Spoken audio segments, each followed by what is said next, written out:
This is absolutely insane. I still can't wrap my head around the announcement. The anime is back, the Moro Arc is real, and honestly, it is mind-blowing. Look, we all went into this with low expectations, right?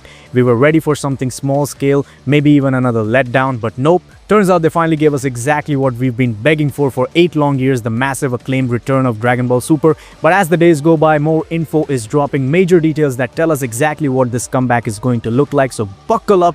I'm breaking it all down right now. First off, let's talk about the reveal that sent the hype train off the rails, Chikashi Kubota.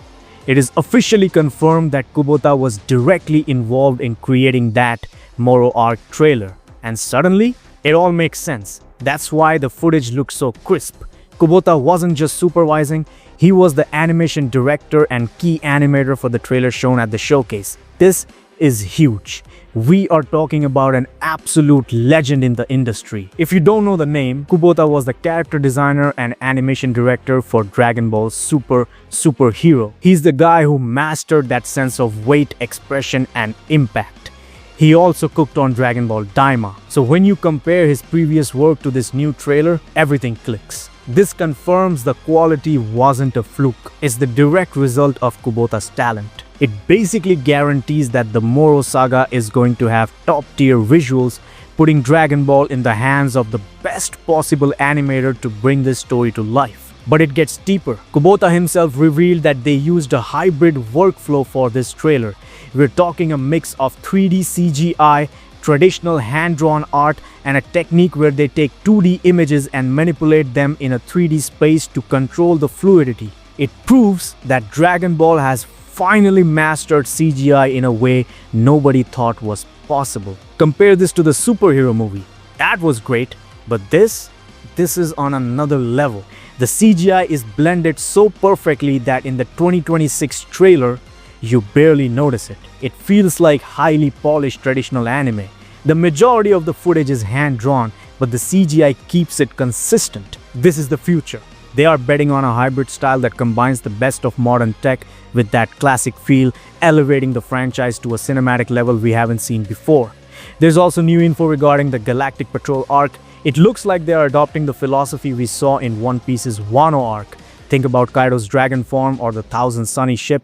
In One Piece, they use CGI for the complex stuff, massive structures, backgrounds, dynamic camera movements without breaking the immersion. It still felt like 2D. Everything points to Dragon Ball doing the same.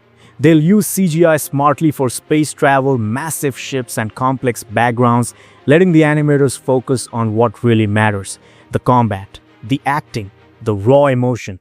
It confirms that Toei Animation has learned from the past. No more clunky 3D models. This is organic, invisible CGI designed to match modern, high-budget anime standards.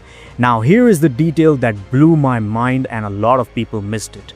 Zimmer composed the music for the trailer. Let that sink in. We are talking about the legend behind Interstellar, Inception, and Dune. You could hear his signature style in the trailer, those ethereal choirs, the deep percussion, that apocalyptic cosmic vibe. It fits the thread of Moro perfectly. This proves Toei is aiming for a global scale production. And look, we are all praying this isn't just a one-off. If Hans Zimmer returns to score the full Moro saga, that would be historic. It would take the emotional experience of Dragon Ball to a place it has never been. Finally, let's talk strategy. The Moro Arc isn't dropping day one, and that's actually a good thing.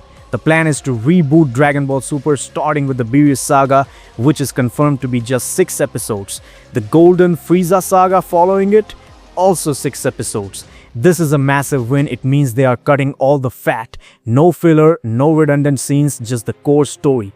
It's going to be compact, direct, and high quality, likely pulling material straight from the manga to set up the later arcs properly. It's a totally new philosophy for the series, and honestly, it's exactly what the community needed. We are finally getting the Dragon Ball we deserve.